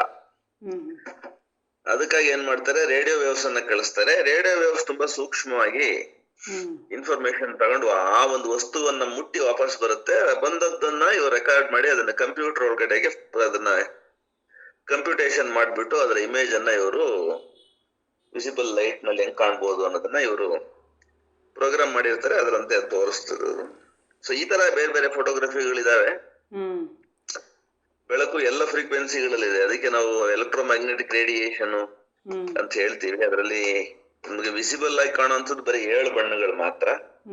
ಆದ್ರೆ ಕಣ್ಣಿಗೆ ಕಾಣದೇ ಇರುವಂತ ಬಣ್ಣಗಳು ಲಕ್ಷಾಂತರ ಇದೆ, ಕೋಟ್ಯಾಂತರ ಇದೆ. ಅದು ಎನರ್ಜಿ, ಬೆಳಕಿನ ಒಂದು ಎನರ್ಜಿ ಒಳಗಡೆಗೆ ನಮಗೆ ಇನ್ವಿಸಿಬಲ್ ಬೇಕಾದಷ್ಟು ಬೆಳಕಿದೆ. ಆ ಬೆಳಕನ್ನ ನಮ್ಮ ಭೌತದ ವಿಜ್ಞಾನದ ಒಂದು ಉಪಕರಣಗಳನ್ನು ಮಾಡಿ ನಾವು ಅದನ್ನು ನೋಡ್ತೀವಿ. ಸೂಕ್ಷ್ಮ ಅಂದ್ರೆ ಮನುಷ್ಯ ಒಂದ್ ನಿಮಿಷ ಸರ್, ಮನುಷ್ಯ ಶರೀರನು ನಾವು ಇವಾಗ ಬೇರೆ ರೇಸಿನ ಹೇಳಿದ್ರಲ್ಲ ಕಾಡಿನಲ್ಲಿ ತೋರಿಸೋವಂಥದ್ದು, ಅದು ಈ ಕಡೆ ಇದನ್ನು ನೋಡಿದಾಗ ಇದ್ರ ಶರೀರ ಕಾಣಲ್ಲ, ಅದು ಒಳಗಡೆ ಇರೋ ಬಣ್ಣಗಳ ಒಂದು ರೂಪದಲ್ಲಿ ಒಂದು ಬೆಳಕು ಅಂತ ಕಾಣ್ಬೋದೇನೋ ಅಂತ ಅನ್ಸುತ್ತೆ. ಏನು ಒಂದ್ ಜ್ಯೋತಿ ತರ ಕಾಣುತ್ತೆ, ಒಂದ್ ಜ್ವಾಲೆ ತರ ಕಾಣುತ್ತೆ ಮನುಷ್ಯ ಶರೀರ. ಈಗ ಉರಿತಾ ಇರೋ ಒಲೆ ನೋಡ್ತೀವಲ್ಲ ನಾವು, ಆ ತರ ಓಡಾಡ್ತಾ ಇರೋ ಅಂತದ್ದು ಒಂದು ಜ್ವಾಲೆ ಕಾಣುತ್ತೆ ಅಷ್ಟೇನೆ. ಮಾನವ ಶರೀರ ರೂಪದಲ್ಲಿ ಇರ್ತದೆ, ಜ್ವಾಲಾ ರೂಪದಲ್ಲಿ ಓಡಾಡ್ತಾ ಇರುವಂತದ್ದು ಗೋಚರಿಸ್ತದೆ. ಈಗ ಸ್ಕ್ಯಾನಿಂಗ್ ಎಲ್ಲ ಮಾಡ್ತಾರಲ್ಲ, MRI ಸ್ಕ್ಯಾನಿಂಗ್ ಅಂತ ಮಾಡ್ತಾರೆ. MRI ಸ್ಕ್ಯಾನಿಂಗು ಅದೇನೆ, ಮ್ಯಾಗ್ನೆಟಿಕ್ ರೆಸೋನೆನ್ಸ್ ಇಮೇಜಿಂಗ್ ಅಂತ ಕರೀತಾರೆ. MRI ಅಂದ್ರೆ ಅದ್ರ ಅರ್ಥ ಏನಂತಂದ್ರೆ ಅದು ಫೋಟೋಗ್ರಫಿನೇ. ಆ ಫೋಟೋ ಯಾವ್ದನ್ನ ತೆಗೆಯುತ್ತೆ ಅಂದ್ರೆ ಮಾನವ ಶರೀರದಲ್ಲಿರುವಂತ ಪರಮಾಣುಗಳ ಮಟ್ಟದಲ್ಲಿ, ಅಂದ್ರೆ ಆ ಪರಮಾಣುಗಳ ಅಷ್ಟು ಸೂಕ್ಷ್ಮವಾಗಿರೋ ಜಾಗದಲ್ಲಿ ಏನ್ ವ್ಯತ್ಯಾಸ ಆಗಿದೆ ಅನ್ನೋದನ್ನ ಅದು ನಮಗೆ ಇಮೇಜ್ ಮಾಡ್ಕೊಡತ್ತೆ. ಅಂದ್ರೆ ಪರಮಾಣುಗಳಲ್ಲಿ ಎಲೆಕ್ಟ್ರಾನ್ಗಳಿರುತ್ತೆ. ಎಲೆಕ್ಟ್ರಾನ್ಗಳು ಪಾಸಿಟಿವ್ ನೆಗೆಟಿವ್ ಚಾರ್ಜ್ ಅನ್ನೋದು ಇರ್ತದೆ ಪರಮಾಣು ಒಳಗಡೆಗೆ. ಆ ಎಲೆಕ್ಟ್ರಾನ್ಗಳು ಚಲಿಸ್ತಾ ಇರ್ತವೆ. ಪರಮಾಣು ಒಳಗಡೆಗೆ ಎಲೆಕ್ಟ್ರಾನ್ಗಳು ಅಗಾಧ ವೇಗದಲ್ಲಿ ಸುತ್ತಾ ಇರ್ತವೆ, ನ್ಯೂಕ್ಲಿಯಸ್ ಸುತ್ತ. ಆ ಕಾರಣಕ್ಕಾಗಿ ಅಲ್ಲಿ ಒಂದು ಚಿಕ್ಕ ಮ್ಯಾಗ್ನೆಟಿಕ್ ಫೀಲ್ಡ್ ಎಸ್ಟಾಬ್ಲಿಷ್ ಆಗುತ್ತೆ. ಯಾವುದೇ ಒಂದು ಚಾರ್ಜ್ ಬಾಡಿ ಅದು ಹೋಗ್ತಾ ಇದ್ರೆ ಅದ್ರ ಸುತ್ತ ಒಂದು ಮ್ಯಾಗ್ನೆಟಿಕ್ ಫೀಲ್ಡ್, ಒಂದು ಎಲೆಕ್ಟ್ರಿಕ್ ಫೀಲ್ಡ್ ಎರಡೂ ಇರುತ್ತೆ. ಆ ಎಲೆಕ್ಟ್ರಿಕ್ ಚಾರ್ಜ್ ಸುಮ್ನೆ ಇದ್ರೆ ಸ್ಟ್ಯಾಟಿಕ್ ಫೀಲ್ಡ್ ಇದೆ, ಎಲೆಕ್ಟ್ರಿಕ್ ಫೀಲ್ಡ್ ಇರುತ್ತೆ. ಅದು ಚಲಿಸಿದ್ರೆ ಅದು ವಿದ್ಯುತ್ತನ್ನ ಮತ್ತು ಕಾಂತವನ್ನ ಉತ್ಪತ್ತಿ ಮಾಡುತ್ತೆ. ಅದು ಚಾರ್ಜ್, ಅದನ್ನು ನಾವು ಕರೆಂಟ್ ಎಲೆಕ್ಟ್ರಿಸಿಟಿ ಅಂತ ಕರಿತೀವಿ. ಅಂದ್ರೆ ಹೋಗ್ತಾ ಇರುವಂತ ಕರೆಂಟ್ ಮ್ಯಾಗ್ನೆಟಿಕ್ ಫೀಲ್ಡ್ ಅನ್ನು ಪ್ರೊಡ್ಯೂಸ್ ಮಾಡುತ್ತಲ್ಲ, ಆ ಮ್ಯಾಗ್ನೆಟಿಕ್ ಫೀಲ್ಡ್ ವೇರಿಯೇಷನ್ ಮೇಲೆ ಇವರು ಮ್ಯಾಗ್ನೆಟಿಕ್ ರೆಸೋನೆನ್ಸ್ ಇಮೇಜ್ ಅಂತ ಮಾಡ್ತಾರೆ. ಈ ರೂಪ ಇದೆಯಲ್ಲ, ಈ ರೂಪದ ಒಂದು ಆಕಾರದಲ್ಲೇ ಸೂಕ್ಷ್ಮ ಶರೀರ ಇರುತ್ತೆ ಅಂತಾರ ಸರ್, ಅದು ಯಾವುದ್ರಲ್ಲಿ ಕಾಣ್ಬೋದು? ಅದು ಕಿರ್ಲಿಯನ್ ಫೋಟೋಗ್ರಫಿ ಅಂತ ಕರೀತಾರೆ. ಅದು ಒಂದು ನಮ್ಮ ಪ್ರಭಾವಲಯ ಅಂತ, ನಮ್ಮ ಮಾನವ ಶರೀರದ ಒಳಗಡೆಗೆ ಏನಿದೆ ಆತ್ಮದ ತೇಜಸ್ಸು, ಅದರ ಮೇಲೆ ಒಂದು ಕಿರ್ಲಿಯನ್ ಫೋಟೋಗ್ರಫಿ ಅಂತ ಬಂದಿದೆ. ಅದರ ಮೇಲೆ ಮನುಷ್ಯ ಶರೀರನ ನಾವು ಫೋಟೋಗ್ರಾಫ್ ಮಾಡಿದ್ರೆ ಅದ್ರ ಸುತ್ತ ಒಂದು ದೂರದಕ್ಕೆ ಒಂದು ಅವನ ಸಾಧನೆ, ಅವನ ಒಳಗಿನ ಆತ್ಮದ ತೇಜಸ್ಸು, ಇದ್ರ ಮೇಲೆ ಒಂದು ವಲಯ, ಒಂದು ಇಮೇಜ್, ಒಂದು ಪ್ರಭಾವಳಿ ಅಂತ ಅದನ್ನ ಕನ್ನಡದಲ್ಲಿ ಹೇಳ್ತಾರೆ ನೋಡಿ. ದೇವರಿಗೆ ಪ್ರಭಾವಳಿ ಮಾಡಿಸ್ಕೊಟ್ಟೆ ಬೆಳ್ಳಿದು ಅಂತ ಹೇಳ್ತಾರೆ ಕೆಲವರು. ಪ್ರಭಾವಳಿ ಅಂದ್ರೆ ಅದರ ದೇವರ ವಿಗ್ರಹದ ಹಿಂದೆಗಡೆಗೆ ಇರುತ್ತಲ್ಲ, ಅದು ಪ್ರಭಾವಳಿ, ಪ್ರಭೆ. ಹಾಗೆ ಜೀವದ ಪ್ರಭೆಯೋ ಅಥವಾ ಆತ್ಮದ ಪ್ರಭೆಯೋ ಯಾವ ತರ ಇದೆ ಅನ್ನೋದನ್ನ ಈ ಕಿರ್ಲಿಯನ್ ಫೋಟೋಗ್ರಫಿನಲ್ಲಿ ನಾವು ನೋಡ್ತೀವಿ. ಹಾಗೆ ಅಂದ್ರೆ ಸೂಕ್ಷ್ಮ ಇದೆ ಅನ್ನುವಂಥದ್ದು ಗೊತ್ತಾಗತ್ತೆ. ಲೋಕ ಸ್ಥೂಲದ ಹಿಂದೆಗಡೆಗೆ ಸೂಕ್ಷ್ಮದ ಕಾರ್ಯ ಇದೆ, ಸೂಕ್ಷ್ಮ ಕೆಲಸ ನಡೀತಾ ಇದೆ ಅನ್ನೋದು ಗೊತ್ತಾಗುತ್ತೆ. ಇಲ್ಲಿ ಅದನ್ನೇ ಇವರು ಹೇಳ್ತಾ ಇದ್ದಾರೆ. ಇದೇನ್ ಮಾನವ ರೂಪದ ಶರೀರಗಳು ಅಥವಾ ಇಲ್ಲಿ ನಾವು ನೋಡ್ತಾ ಇರೋ ಅಂಥದ್ದು ಒಂದು ವಿಶೇಷವಾದಂತ ಬೆಳಕಿನ ಕಾಂತಿಯೋ ಅಂತ ಹೇಳಿ ಇಲ್ಲಿ ಹೇಳ್ತಾರೆ ನೋಡಿ. ಶಿಶು ಕಾಂತಿಯನ್ನು ನೋಡಿದ ಜನ ಇಂಥ ಶಿಶು ಭೂಮಿ ಮೇಲೆ ಜನಿಸಿದ್ದುಂಟೆ, ಇದೇನು ಪಂಚಭೌತ ದೇಹವೋ ಅಥವಾ ಬರೀ ಕಾಂತಿ ದೇಹವೋ ಅನ್ನೋಷ್ಟು ತೇಜಸ್ಸಿನಿಂದ ಮಕ್ಕಳುಗಳು ಅಲ್ಲಿ ಕಂಡು ಬಂದ್ವು ಅಂತ ಹೇಳಿ, ಅಂದ್ರೆ ಬೆಳಕು ಹೆಚ್ಚಿತ್ತು ಅಂತ ಅಷ್ಟೇನೆ. ನಿರ್ನಿಮೇಷರಾದರು ಅಂತ ಅಂದ್ರೆ ಅವರು ಕಣ್ಣು ಮಿಟುಕಿಸದೆ ಅದನ್ನ ಮಕ್ಕಳ ಒಂದು ಕಾಂತಿಯನ್ನ, ಆ ಮುಖದ ಮೇಲಿನ ಹೊಳಪನ್ನ ಅಲ್ಲಿರ್ತಕ್ಕಂಥ ಜನ ಎಲ್ಲ ನೋಡಿ ಅವರು ಸಂಪೂರ್ಣವಾಗಿ ಮೈ ಮರೆತರು ಅನ್ನೋದು. ಮೈ ಮರೆತರು ಅನ್ನೋ ಶಬ್ದ ಕೂಡ ಸುಮ್ನೆ ಹಾಕಲ್ಲ ಅಲ್ಲಿ. ಇವ್ರಿಗೆ ಆ ಕ್ಷಣದಲ್ಲಿ ಮೈ ಧ್ಯಾಸ ಇರಲ್ಲ, ನನಗೊಂದು ಶರೀರ ಇದೆ ಅನ್ನೋದು ಗೊತ್ತಾಗಲ್ಲ. ಅವಾಗ ಯಾರು ಆತ್ಮಭಾವದಲ್ಲಿ ಸ್ಥಿತರಾಗಿರ್ತಾರೋ ಅವಾಗ ಶರೀರ ಹಿನ್ನೆಲೆಯಲ್ಲಿ ಇರ್ತದೆ. ಯಾರು ದೇಹ ಭಾವದಲ್ಲಿ ಸ್ಥಿತರಾಗಿರ್ತಾರೋ ಅವ್ರಿಗೂ ಆತ್ಮ ಹಿನ್ನೆಲೆಯಲ್ಲಿ ಇರ್ತದೆ, ಶರೀರ ಮುನ್ನೆಲೆಯಲ್ಲಿ ಇರ್ತದೆ ಅಷ್ಟೇ. ನೀವು ಇಂದ್ರಿಯಗಳನ್ನ ನೋಡುವಾಗ ಕಣ್ಣು, ಕಿವಿ, ಮೂಗು, ನಾಲಿಗೆ, ಕೈ, ಕಾಲು ಅನ್ನುವಾಗ ಶರೀರ ಭಾವದಲ್ಲಿ ನೋಡ್ತಾ ಇರ್ತೀರಾ. ಆದ್ರೆ ಆತ್ಮ ಭಾವಕ್ಕೆ ಬಂದಾಗ ಶರೀರ ಇರಲ್ವಾ ಅಂದ್ರೆ ಇರ್ತದೆ, ಹಿನ್ನೆಲೆಯಲ್ಲಿ ಇರ್ತದೆ. ಹೆಂಗೆ ಶರೀರ ಭಾವದಲ್ಲಿ ಇರೋರಿಗೆ ಆತ್ಮ ಹಿನ್ನೆಲೆಯಲ್ಲಿ ಇರ್ತದೋ ಹಂಗೆ ಆತ್ಮಭಾವದಲ್ಲಿ ಯಾರು ನೆಲೆ ನಿಲ್ತಾರೋ ಆ ಕ್ಷಣ ಶರೀರ ಹಿನ್ನೆಲೆಯಲ್ಲಿ ಇರ್ತದೆ. ಹಂಗೆ ಅದನ್ನ ಇವರು ಇಲ್ಲಿ ಆ ಶಬ್ದಗಳನ್ನ ಹಾಕಿ ಹೇಳ್ತಾರೆ. ನಿರ್ನಿಮೇಷರಾದರು, ತಮ್ಮನ್ನೇ ತಾವು ಮರೆತರು. ಅಂದ್ರೆ ಈ ನಾನು ಅನ್ನೋದು ಹೊರಟೋಗತ್ತೆ. ನಾನು ಅನ್ನೋದನ್ನ ಮರೆಯೋದಂದ್ರೆ ಅದೇ ತಾನೆ. ನನ್ನನ್ನು ನಾನು ಮರೆಯೋದು ಅಂದ್ರೇನು? ನಾನು ಅನ್ನೋದೇನೋ ಒಂದು ಹೆಸರಿಟ್ಕೊಂಡು ಓಡಾಡ್ತಿರ್ತೀವಿ, ನಾನು ಹೀಗೆ ಹಾಗೆ ಅಂತ ಹೇಳಿ. ಅದು ಹೋಯ್ತು ಅಂದ್ರೆ ಆತ್ಮ ಅಂತಾನೆ. ಆತ್ಮಕ್ಕೆ ಹೆಸರಿಲ್ಲ, ಅದು ಶುದ್ಧ ಚೇತನ ಅಲ್ಲ. ಹಂಗಾಗಿ ಸೊ ಈ ತರದಲ್ಲಿ ಯಾವ್ದಾದ್ರು ಒಂದು ದೊಡ್ಡದನ್ನ ನೋಡಿದಾಗ ಆ ತರದೊಂದು ಮೈಮರೆವು ನಮ್ಮ ಒಳಗಡೆಗೂ ಬರುತ್ತೆ. ಮತ್ತೆ ನಾವು ವಾಪಸ್ ಮೈಗೆ ಬಂದಾಗ ಮೊದಲಿನ ಮನುಷ್ಯರಾಗಿರಲ್ಲ. ಯಾಕಂದ್ರೆ ವಿಶೇಷವಾದನ್ನ ನೋಡಿದ್ಮೇಲೆ, ಒಂದು ಮಹಿಮೆಯನ್ನ ಕಂಡಾದ್ಮೇಲೆ ತಿರ್ಗಾ ಮನುಷ್ಯ ಸಣ್ಣವನಾಗಕ್ಕೆ ಇಷ್ಟಪಡಲ್ಲ, ಅದೇ ಸಣ್ಣತನದಲ್ಲಿರಲ್ಲ. ಆ ಕಾರಣಕ್ಕಾಗಿನೇ ದೊಡ್ಡವರನ್ನ ನೋಡಿದಾಗ, ಜ್ಞಾನಿಗಳನ್ನ ನೋಡಿದಾಗ ನಮ್ಗೇನೋ ಒಂದು ವಿಶೇಷವಾದಂತ ಸಮಾಧಾನ, ವಿಶೇಷವಾದ ಶಾಂತಿ. ಅಯ್ಯೋ ನಾನು ಅದನ್ನ ನೋಡಿದ್ನಪ್ಪ, ಸಾರ್ಥಕ ಆಯ್ತು ನನ್ನ ಬದುಕು, ನನ್ನ ಕಣ್ಣುಗಳು ಸಾರ್ಥಕ ಆಯ್ತು, ನನ್ನ ಹುಟ್ಟು ಸಾರ್ಥಕ ಆಯ್ತು ಅಂತೆಲ್ಲ ನಾವು ಹೇಳೋದನ್ನ ನೋಡ್ತೀವಿ, ಕೇಳ್ತೀವಿ. ಇದೇ ಕಾರಣಕ್ಕಾಗಿ ಮಹಿಮೆಯನ್ನ ಕಂಡಾದ್ಮೇಲೆ ಸಾಮಾನ್ಯ ಮಾನವರಂತೆ ಬದುಕೋದಿಕ್ಕೆ ಒಳಗಡೆ ಇರೋ ಜೀವಕ್ಕೆ ಇಷ್ಟ ಆಗಲ್ಲ. ಹಂಗಾಗಿ ಅದು ಸ್ವಲ್ಪ ಗಂಭೀರವನ್ನ, ಸ್ವಲ್ಪ ತಿಳುವಳಿಕೆಯನ್ನ ಇಟ್ಕೊಂಡು ವ್ಯವಹಾರ ಮಾಡಕ್ ಶುರು ಮಾಡುತ್ತೆ. ಈ ತರ ಶಾಸ್ತ್ರ ಗ್ರಂಥಗಳನ್ನು ಓದ್ದವರು ಮತ್ತೆ ಸಾಮಾನ್ಯ ಇರ್ತಾರೆ. ಹೆಂಗಂದ್ರೆ ಹಂಗೆ ಪೆದ್ರ ತರ ಮಾತಾಡಕ್ ಹೋಗಲ್ಲ. ಈ ಶಾಸ್ತ್ರ ಗ್ರಂಥಗಳ ಅಧ್ಯಯನದ ಮೂಲಕ ಒಳಗೆ ಸಂಸ್ಕಾರ ಜಾಸ್ತಿ ಆಗ್ಬಿಡುತ್ತೆ. ಹಾಗಾಗಿ ಸಾಮಾನ್ಯ ಮಾನವರ ಜೊತೆಗೆ ವ್ಯವಹಾರ ಮಾಡೋಕ್ಕೂ ಇಷ್ಟಪಡಲ್ಲ. ಅವರು ಸಾಮಾನ್ಯರ ಎದುರುಗಡೆ ಬಂದು ನಿಂತು ಮಾತಾಡ್ದಾಗ್ಲೂ ಅದಕ್ಕೆ ಅವ್ರು ರೆಸ್ಪಾನ್ಸ್ ಮಾಡುವಾಗ ತುಂಬಾ ಹುಷಾರಾಗಿ ರೆಸ್ಪಾನ್ಸ್ ಮಾಡ್ತಾರೆ. ಎತ್ತರ ಬಿತ್ತರಗಳನ್ನ ಕಾಪಾಡ್ಕೊಳ್ತಾರೆ. ಯಾಕೆಂತಂದ್ರೆ ಮಹಿಮೆಯನ್ನ ಕಂಡ ಕಾರಣಕ್ಕಾಗಿ. ಅದು ಇಲ್ಲಿ ನಾವು ನೋಡ್ಬೋದು. ಭಾವ ಏನಿದೆ, ಆ ಭಾವದ ಎತ್ತರ, ಭಾವದ ಶ್ರೀಮಂತಿಕೆ ಜಾಸ್ತಿ ಆಗುತ್ತೆ ಈ ತರ ಸನ್ನಿವೇಶಗಳನ್ನ ನಾವು ಹಾದು ಮುಂದೆ ಹೋಗುವಾಗ. ಇದು ಇಲ್ಲಿ ಬಹಳ ಚೆನ್ನಾಗಿ ಚಿತ್ರಿಸಿದ್ದಾರೆ. ಅವ್ರದ್ದು ಅದೇ ಶರೀರವಾಣಿ ನುಡಿತಲ್ಲ ಸರ್. ಅಶರೀರ ಅಂದ್ರೆ ಅದೇನೆ ಶರೀರ. ನಾವು ಅಶರೀರಿಗಳೇ ಅಲ್ವಾ. ಈಗ ನೀವು ನಾನ್ ಮಾತಾಡ್ತ ಕೇಳಿಸ್ಕತ್ತೆ, ನನ್ನ ಶರೀರ ನಿಮ್ಮ ಎದುರುಗಡೆ ಇಲ್ವಲ್ಲ. ಇಲ್ಲಿರೋರು ಯಾರು ನನ್ನ ಎದುರುಗಡೆ ಇಲ್ಲ. ಮಾತಾಡ್ತಾ ಇರೋದು ಕೇಳಿಸ್ತದೆ, ನೀವು ಮಾತಾಡೋದು ಕೇಳಿಸ್ತದೆ ನನಗೆ. ಹಾಗೇನೆ ನಮಗೆ ತುಂಬಾ ಬೇಕಾದವರು ಈಗ ಇಲ್ಲ ಅಂದ್ರು, ಶರೀರ ಇಟ್ಟಿದ್ದಾರೆ, ಅವರು ಬಿಟ್ಟೋಗಿದ್ದಾರೆ ಅಂದ್ರು ಕೂಡ ಅವ್ರು ಮಾತಾಡೋದು ನಮಗೆ ಕೇಳಿಸುತ್ತಲ್ಲ. ಅಂದ್ರೆ ಇದೇ ರೀತಿಲಿ ಮಾತಾಡೋದಿಕ್ಕೆ ಸಾಧ್ಯ ಇಲ್ಲ ಅಂತಾರಲ್ಲ. ಅಲ್ಲ, ನೀವು ಮಾತಾಡಿದ್ದನ್ನ ಇನ್ನೊಂದ್ಸರಿ ಮಾತಾಡುವಾಗ ಬೇರೆ ತರ ಮಾತಾಡ್ತೀರಿ, ಒಂದೇ ತರ ಎಲ್ಲಿ ಮಾತಾಡ್ತೀರಿ ಅಲ್ವಾ? ಚೇಂಜ್ ಇರುತ್ತೆ. ಚೇಂಜ್ ಆಗದೆ ಇಲ್ಲಿ ಫಿಸಿಕಲ್ ಅಲ್ಲೋ ಅಥವಾ ಅದು ಸೂಕ್ಷ್ಮದಲ್ಲೋ? ಸೂಕ್ಷ್ಮದಲ್ಲಿ. ಸೂಕ್ಷ್ಮದೊಳಗಡೆಗೆ ನೀವು ಆಕಾರಗಳನ್ನ ಅದೇ ತರದಲ್ಲಿ ಬರ್ಬೇಕು ಅಂದ್ರೆ ಹೆಂಗ್ ಬರಕಾಗತ್ತೆ? ನೀವು ಅದೇ ತರ ಅನ್ನೋ ಶಬ್ದನೇ 4 ಸರಿ ಹೇಳಿದ್ರೆ ಒಂದೇ ಫ್ರೀಕ್ವೆನ್ಸಿನಲ್ಲಿ ಬರಲ್ಲ. ಅದು ಅದ್ರ ಎನರ್ಜಿ ಕಂಟೆಂಟ್ ಬೇರೆ ಆಗುತ್ತೆ, ಅದ್ರ ವೇರಿಯೇಷನ್ ಬೇರೆ ಆಗುತ್ತೆ. ನೀವು ಸಂಗೀತಗಾರ ನೋಡಿ ಗೊತ್ತಾಗುತ್ತೆ, ಅವ್ರು ಒಂದೇ ಶಬ್ದನ ಇಟ್ಕೊಂಡು 10 ತರ ಆಡ್ತಾರ ಅವ್ರು. ಆಡ್ತಾ ಇರ್ತಾರೆ, ಅದನ್ನ changes energy content frequency change ಆಗುತ್ತೆ. ಹಂಗೆ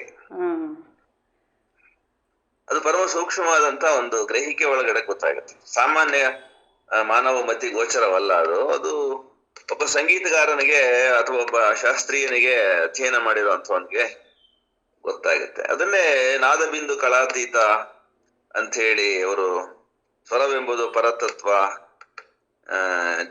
ಅಂತ ಹೇಳಿ ಇವರು ನಮ್ಮ ಅಲ್ಲಮ ಪ್ರಭು ಹೇಳಿದಾರೆ ನೋಡ್ರಿ. ಮಾತೆಂಬುದು ಜ್ಯೋತಿರ್ಲಿಂಗ, ಸ್ವರವೆಂಬುದು ಪರತತ್ವ, ಇದು ತಾಳೋಷ್ಟ ಸಂಪುಟವೆಂಬುದು ನಾದಬಿಂದು ಕಲಾತೀತ ಅಂತ ಹೇಳಿದಾರಲ್ಲ. ಹಂಗೆ ನಾವು ಆಡೋ ಮಾತು ಶರೀರದಿಂದ ಬಂದಂತೆ ಕಾಣ್ತದೆ, ಅದು ಶರೀರದ ಮಾತಲ್ಲ, ಅದು ಊರ್ಧ್ವಲೋಕದ ಆತ್ಮದ ಪರತತ್ವ ಅಂತ. ಮಾತೆಂಬುದು ಜ್ಯೋತಿರ್ಲಿಂಗ, ಸ್ವರವೆಂಬುದು ಪರತತ್ವ. ಸ್ವರ ಅನ್ನೋದು ಪರತತ್ವ ಆದ್ಮೇಲೆ ಶರೀರದಿಂದ ಬರಲ್ಲ, ಅದು ಶರೀರದ ಮೂಲಕ ಹೊಮ್ಮತ್ತೆ ಅಷ್ಟೇನೆ. ಹಂಗೆ ನಮಗೆ ಶರೀರವೇ ಮಾತಾಡ್ದಂಗೆ ಕಾಣತ್ತಷ್ಟೇನೆ. ಅದು ಬರೋದು ಸಂಪೂರ್ಣವಾಗಿ ಒಳಗಿನ ಜ್ಯೋತಿಯಿಂದ, ಒಳಗಿನ ಆತ್ಮದಿಂದ. ಅದಕ್ಕಾಗೇನೆ ಅದು ಯಾವುದು ಎಲ್ಲಿಂದ ಮಾತಾಡ್ತಾ ಇದೆ ಅನ್ನೋದು ನಾದ ಬಿಂದು ಕಳಾತೀತ ಅಂತ ಹೇಳ್ತಾರೆ. ಅಂದ್ರೆ ವ್ಯಕ್ತವಲ್ಲ ಅದು ಎಲ್ಲಿಂದ ಬರ್ತಾ ಇದೆ ಅನ್ನೋದು ಅವ್ಯಕ್ತ. ಪರ ಅನ್ನೋದು ಅವ್ಯಕ್ತ, ಇಂದ್ರಿಯ ಗಮ್ಯವಲ್ಲ, ಅತೀಂದ್ರಿಯ ಅದು. ಹಾಗಾಗೇನೆ ಅವರು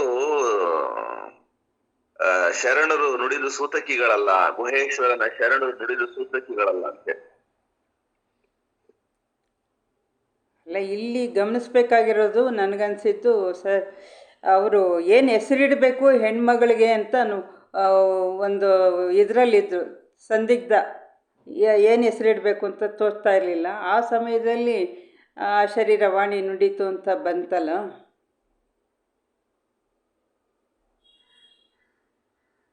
ಹಲೋ ಸರ್, ಮ್ಯೂಟ್ ಆಗಿದ್ದೀರಾ? ನೀವು ಮುಂದುವರಿಸಿ. ಇಲ್ಲ, ಅದು ಸ್ವಲ್ಪ ಹೇಳಿಬಿಡಿ ಸರ್. ಆ ಶರೀರವಾಣಿ ನುಡಿತಲ್ಲ, ವಾಸವಿ ಅಂತ ಹೆಸರಿಡಬೇಕು ಅಂತ, ಅದನ್ನು ಸ್ವಲ್ಪ ಎಕ್ಸ್ಪ್ಲೈನ್ ಮಾಡಿ ಅಂತ ಹೇಳಿದ್ದು. ಅದರಲ್ಲಿ ಏನು ಅದೇ ತುಂಬಾ ಚೆನ್ನಾಗಿ ಅವರೇ ಹೇಳಿದ್ದಾರೆ. ಹೇಳಿದ್ದಾರೆ, ನಿಮ್ಮ ಬಾಯಿಂದ ಇನ್ನೂ ಚೆನ್ನಾಗಿರುತ್ತೆ ಅಂತ ಅಷ್ಟೇ.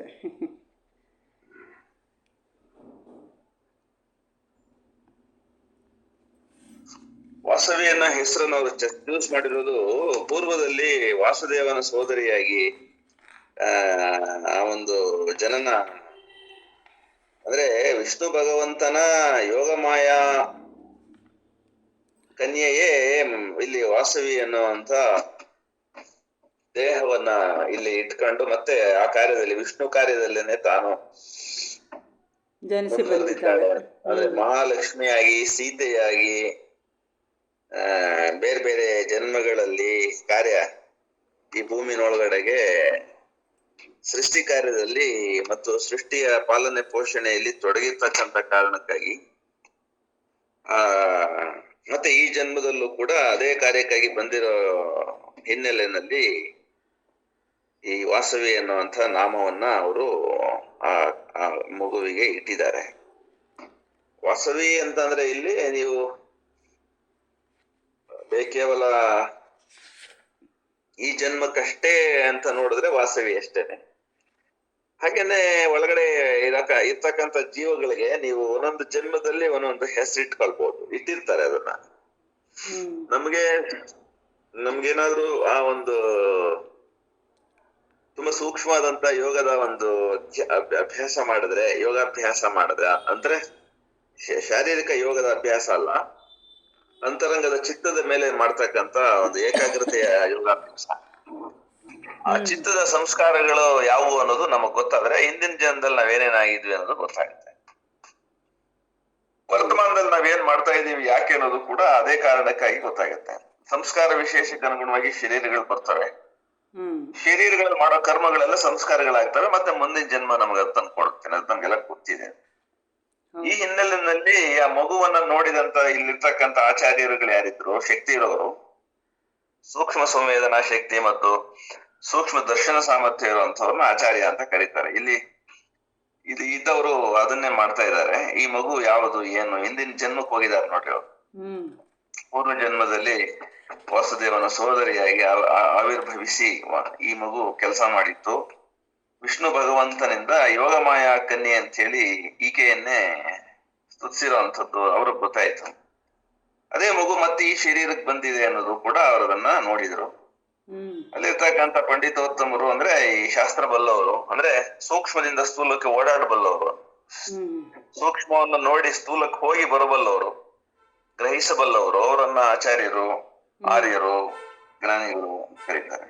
ಹ್ಮ್ ಆ ಕಾರಣಕ್ಕಾಗಿ ಈ ಮಗು ಯಾವುದು, ಏನಕ್ಕೆ ಬಂದಿದೆ, ಹಿಂದೆ ಏನಾಗಿತ್ತು ಅನ್ನೋದನ್ನ ಗೊತ್ತಾಯ್ತು.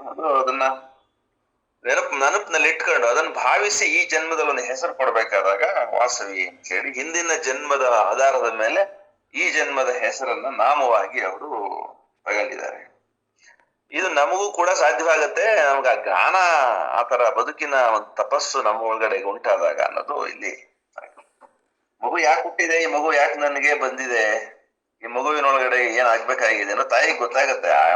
ಆ ಒಂದು ಸಂಸ್ಕಾರ ಇರೋಂಥ ತಾಯಿ ಅಂದ್ರೆ ಗೊತ್ತಾಗುತ್ತೆ. ಎಲ್ರಿಗೂ ಆಗ್ಲೇಬೇಕು ಅಂತಾನು ಏನಿಲ್ಲ, ಆದ್ರೆ ಈ ತರ ತಾಯಂದಿರಿಗೆ ಗೊತ್ತಾಗತ್ತೆ, ಈ ತರ ತಂದೆಯರಿಗೆ ಗೊತ್ತಾಗತ್ತೆ. ದಶರಥನಂತ ತಂದೆಗೆ ಗೊತ್ತಾಗ್ಲಿಲ್ಲ ನನ್ನ ಮಗ ಶ್ರೀಮನ್ ನಾರಾಯಣನ ಅವತಾರಿ ಅಂತ ಹೇಳಿ ಪ್ರಾರಂಭದಲ್ಲಿ. ಕಡೆದಾಗ ಅವನು ಸಾಯುವ ಸಂದರ್ಭ ಬಂದಾಗ ಬಹಿರಂಗದ ಕಣ್ಣುಗಳು ಅಂದ್ರೆ ಮೋಹ ಅನ್ನುವಂಥದ್ದು, ತನ್ನ ಸಾಮ್ರಾಜ್ಯದ ಮೇಲಿನ ಮೋಹ ಅಥವಾ ಸಿಂಹಾಸನದ ಮೇಲಿನ ಮೋಹ, ಪತ್ನಿಯರ ಮೇಲಿನ ಮೋಹ, ಅಧಿಕಾರದ ಮೇಲಿನ ಮೋಹ ಎಲ್ಲ ಹೋಗುವಂಥದ್ದು ಒಂದು ಘಟನೆ ಅವನ ಬದುಕಿನಲ್ಲಿ ನಡೆದಾಗ ರಾಮ ಅವನೊಳಗಡೆಗೆ ಕಾಣಿಸ್ಕೊತಾನೆ. ಹಾಗೆ ಪ್ರಾಪಂಚಿಕ ಮೋಹಗಳು, ಶರೀರದ ಮೇಲಿನ ಐಡೆಂಟಿಟಿಗಳು ಹೋದಾಗ ಆತ್ಮದ ಒಂದು ಸಂಸ್ಕಾರ ವಿಶೇಷಗಳೇನು ಈ ಶರೀರದಲ್ಲಿ ಇರುವಂತದ್ದು ಅನ್ನೋದು ಎಲ್ರಿಗೂ ಗೊತ್ತಾಗುತ್ತೆ. ಅದು ಯಾಕಂದ್ರೆ ಒಳಗಡೆ ಇದೆ, ನಮ್ಮ ಶರೀರದಲ್ಲಿ ಇದು ಕೆಲಸ ಮಾಡ್ತಾ ಇರುತ್ತೆ, ಈ ಶರೀರವನ್ನು ಅದೇ ಬಳಸ್ತಾ ಇರೋದು ಅನ್ನೋದು ಕೂಡ ಅಷ್ಟೇ ಸತ್ಯ. ಆದ್ರಿಂದ ನಾವು ಬಹಿರಾವರಣದಿಂದ ಒಳಗಡೆ ಹಿಂದಕ್ಕೆ ಸರಿದು ಹೋಗುವಂತ ಅಭ್ಯಾಸ ಮಾಡೋದನ್ನ ಧ್ಯಾನ, ಮೌನ, ಅಧ್ಯಯನ, ನಿಧಿಧ್ಯಾಸ ಅಂತೆಲ್ಲ ಹೇಳ್ತಾರೆ. ಅದನ್ನ ಯಾರು ಮಾಡ್ತಾರೋ ಅವ್ರಿಗೆ ಈ ಶರೀರದ ಮೇಲೆ ಇರೋ ಅಭಿಮಾನ ಹೋಗುತ್ತೆ, ಮೋಹ ಹೋಗುತ್ತೆ. ಆ ಕ್ಷಣವೇ ಆತ್ಮದ ಸಾಕ್ಷಾತ್ಕಾರ ಆಗತ್ತೆ. ಯಾಕೆಂತಂದ್ರೆ ಅದು ಶರೀರ ಬರೋದಿಕ್ಕೆ ಅದೇ ಕಾರಣ ಆಗಿರೋದ್ರಿಂದ ಅದು ದರ್ಶನ ಆದ್ಮೇಲೆ ಶರೀರದ ಮೇಲಿನ ಮೋಹ ಸಹಜವಾಗಿ ಹೋಗುತ್ತೆ, ಶರೀರದ ಸಂಬಂಧಗಳ ಮೇಲಿನ ಮೋಹ ಹೋಗುತ್ತೆ.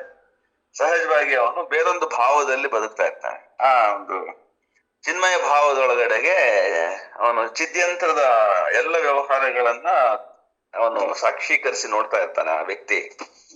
ಆ ಥರದಲ್ಲಿ ಇರುವಂತದ್ದಕ್ಕೆ ನಾವು ಸದಾ ಅಂತರ್ಮುಖಿಗಳಾಗಿ ಇರುವಂತ ಅಭ್ಯಾಸ ಮಾಡ್ಬೇಕಾಗತ್ತೆ. ಯಾರು ಅಂತರ್ಮುಖಿಗಳು ಅವರು ಸದಾ ಸುಖಿಗಳು ಅಂತ ಹೇಳ್ತಾರೆ. ನಾವೆಲ್ಲ ಬಹಿರ್ಮುಖದಲ್ಲೇ ಬಹಿರಾವರಣದಲ್ಲೇ ಇರೋದ್ರಿಂದಾಗಿ ದುಃಖ ಅನ್ನೋದು ಕೂಡ ನಮ್ಮನ್ನು ಹಿಂಬಾಲಿಸ್ತಾ ಇರ್ತದೆ.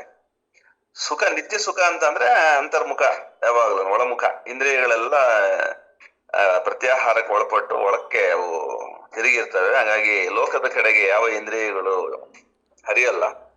ಹಾಗಾಗಿ ದುಃಖ ಅನ್ನೋದು ಕೂಡ ಒಳಗಡೆಗೆ ಉಳಿಯಲ್ಲ. ನಿತ್ಯದ ಒಂದು ಆನಂದದ ಅನುಭೂತಿಯ ಒಂದು ಸುಖ ಆ ಶರೀರದಲ್ಲೂ ಕೂಡ ಆಮೇಲೆ ತುಳ್ಕಕ್ ಶುರುವಾಗುತ್ತೆ, ಆ ಶರೀರಗಳಲ್ಲೂ ಗೋಚರಿಸ್ತದೆ. ಅದು ಮನುಷ್ಯನ್ ನೋಡ್ತಿದಂಗೆ ಗೊತ್ತಾಗ್ಬಿಡುತ್ತದು. ಇವನ್ ಸಾಧಕನೋ ಅಲ್ವೋ, ಇವನ್ ಸಾಮಾನ್ಯನೋ, ಇವನು ಅಯೋಗಮತಿಯೋ ಯೋಗಮತಿಯೋ ಎಲ್ಲ ಗೊತ್ತಾಗ್ತದೆ.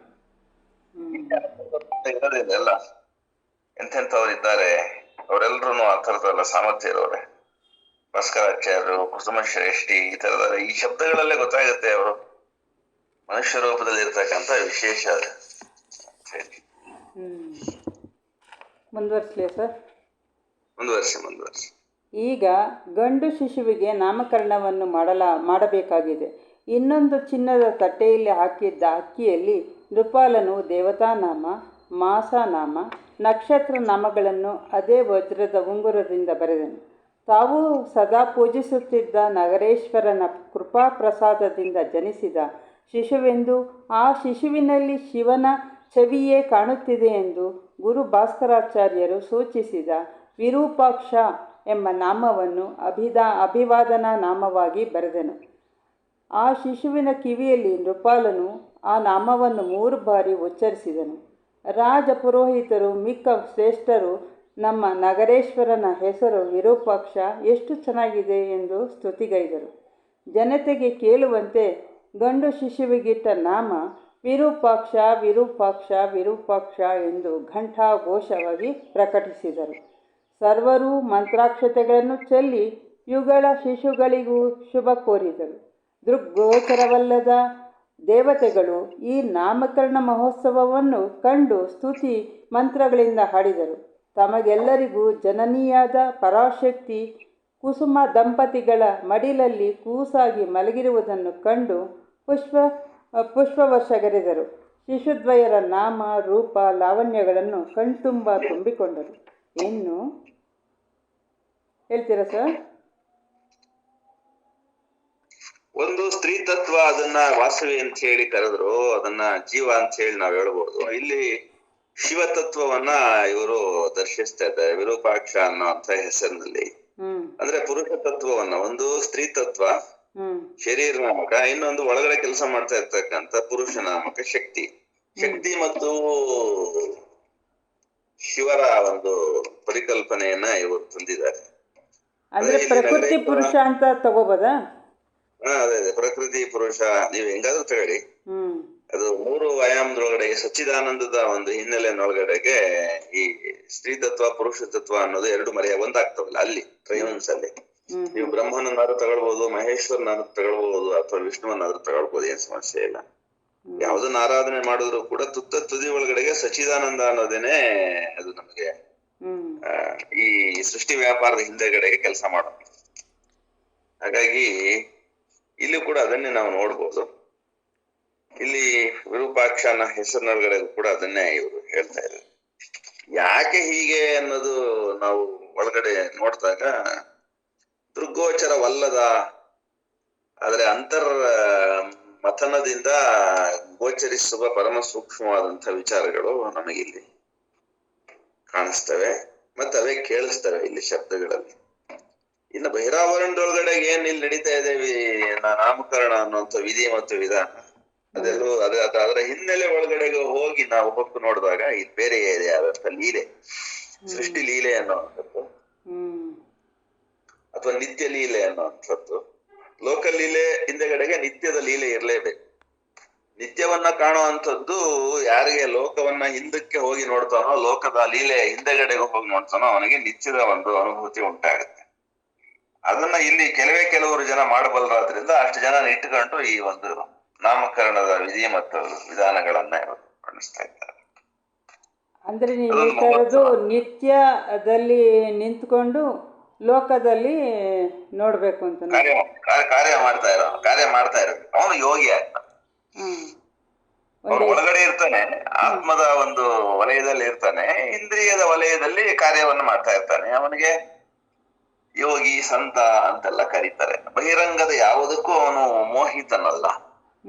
ಅಂತರಂಗದ ಪ್ರೇರಣೆ ಏನಿದೆ ಅದಕ್ಕೆ ಅನುಗುಣವಾಗಿ ಯಥಾಶಕ್ತಿ ಆ ಕಾರ್ಯದಲ್ಲಿ ತನ್ನನ್ನು ತೊಡಗಿಸ್ಕೊತಾನೆ. ಅಂಥದ್ದೊಂದು ಯೋಗದೊಳಗಡೆ ಯಾರಿರ್ತಾರೋ ಅವರನ್ನೇ ಸದಾ ಸಂತರು ಯೋಗಿಗಳು ಅಂತ ಹೇಳಿ ಕರೀತಾರೆ. ಅಂತ ಯೋಗದಲ್ಲಿ ಇವರಿದ್ರು, ರಾಜೇಶ್ವರಿ ಅವರಿದ್ರು. ಆ ಯೋಗದಲ್ಲಿ ಇದ್ದಿದ್ರಿಂದ ಇದನ್ನ ಅವರು ಈ ತರದಲ್ಲಿ ಬರೆಯೋದಕ್ಕೆ ಸುಲಭವಾಗಿದೆ. ಶಿಶುದ್ವಯರ ನಾಮ ರೂಪ ಲಾವಣ್ಯಗಳನ್ನು ಕಣ್ತುಂಬ ತುಂಬಿಕೊಂಡರು. ಇನ್ನು ವನಿತಾಮಣಿಯರು ಶಿಶುಗಳಿಗೆ ತೊಟ್ಟಲು ಶಾಸ್ತ್ರ ಮಾಡಲು ಅಣಿಯಾದರು. ಆ ನವರತ್ನ ಖಚಿತ ಕಾಂಚನದ 2 ತೊಟ್ಟಲುಗಳಲ್ಲಿ ಚೆಲುವಾದ ಕಲಾತ್ಮಕ ಮೃದು ತಲ್ಪಗಳ ಮೇಲೆ ಆ ಮಕ್ಕಳನ್ನು ಮಲಗಿಸಿದರು.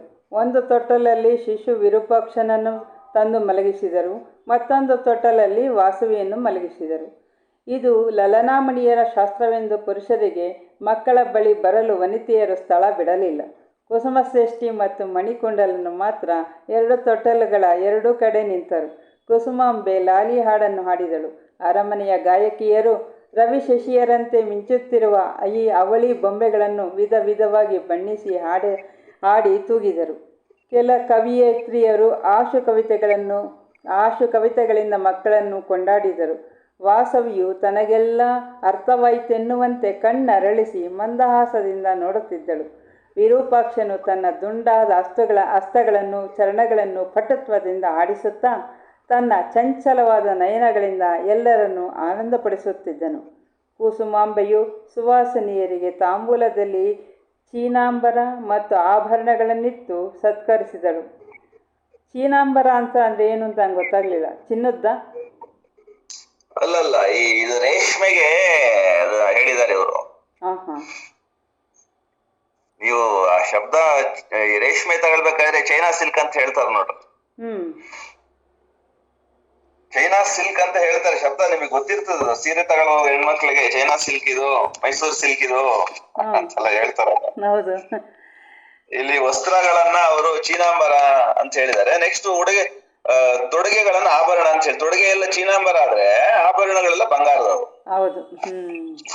ಅಂದ್ರೆ ರೇಷ್ಮೆ ಸೀರೆಗಳನ್ನು ಕೊಟ್ಟಿದ್ದಾರೆ. ಮತ್ತೆ ಬೆಳ್ಳಿ ಬಟ್ಟಲುಗಳು ಅಥವಾ ಈ ಉಂಗುರಗಳು ಇತ್ಯಾದಿ ಕೊಡುಗೆಗಳನ್ನ ರಾಜಮನೆ ತಂದವರಾದ್ರಿಂದ ದಾನ ಮಾಡಿದ್ದಾರೆ ಅಲ್ಲಿರೋ ಹೆಣ್ಣು ಮಕ್ಕಳಿಗೆ ಅಂತ ಹೇಳಿ. ತಾಂಬೂಲ ರೂಪದಲ್ಲಿ ರೇಷ್ಮೆ ಸೀರೆಗಳು ವಸ್ತ್ರಗಳನ್ನು ಕೊಡ್ತಾರಲ್ಲ, ಅದಕ್ಕೆ ಚೀನಾಂಬರ ಅಂತ ಕರೀತಾರೆ. ಸ್ತುತಿ ಪಾಠಕರು ರಾಜನಿಗೆ ಜೈಘೋಷ ಮಾಡಿದರು. ವಂದಿಮಾದಗರು ರಾಜನನ್ನು ಪ್ರಶಂಸಿಸಿದರು. ರಾಜ ದಂಪತಿಗಳು ಭಾಸ್ಕರಾಚಾರ್ಯಾದಿ ಗುರುಜನರನ್ನು, ಪಂಡಿತ ವರೇಣ್ಯರನ್ನು ಯಥೋಚಿತವಾಗಿ ಸತ್ಕರಿಸಿ ದಾನಗಳನ್ನು ನೀಡಿದರು. ತನ್ನ ಮುದ್ದು ಮಕ್ಕಳಿಗೆ ಅದೆಷ್ಟು ಕಣ್ಣುಗಳ ದೃಷ್ಟಿ ತಾಕಿರುವುದೋ ಎಂದು ಕುಸುಮಾಂಬೆಯು ಅವರಿಗೆ ಮುತ್ತು ಹವಳಗಳನ್ನು ಹಾಕಿದ ಕೆನ್ನೀರಿನಿಂದ ನೀವಳಿಸಿದಳು. ಹೀಗೆ ನಾಮಕರಣದ ಮಹೋತ್ಸವದಲ್ಲಿ ಸರ್ವರೂ ಕಣ್ತುಂಬ ಮಕ್ಕಳನ್ನು ತುಂಬಿಕೊಂಡು ಷಡ್ರಸಮಯ ಭೋಜನ ಉಂಡು ರಾಜನಿತ್ತ ಕಾಣಿಕೆಗಳನ್ನು ಸ್ವೀಕರಿಸಿ ತೃಪ್ತರಾಗಿ ಸ್ವಸ್ಥಾನಗಳಿಗೆ ತೆರಳಿದರು. ಪ್ರತಿಯೊಬ್ಬರ ಬಾಯಲ್ಲೂ ರಾಜ ದಂಪತಿಗಳ ಭಾಗ್ಯದ ಸ್ಮರಣೆ, ಅವಳಿ ಶಿಶುಗಳ ವರ್ಣನೆ. ಅಂತೂ ನಾಮಕರಣದ ಮಹೋತ್ಸವದಲ್ಲಿ ಮಾಡಿದ್ದ ದರ್ಪಣ ವ್ಯವಸ್ಥೆಯಿಂದ ನಗರದ ಜನತೆಯು ಅತೃಪ್ತರಾಗಿ ಉಳಿಯಲಿಲ್ಲ.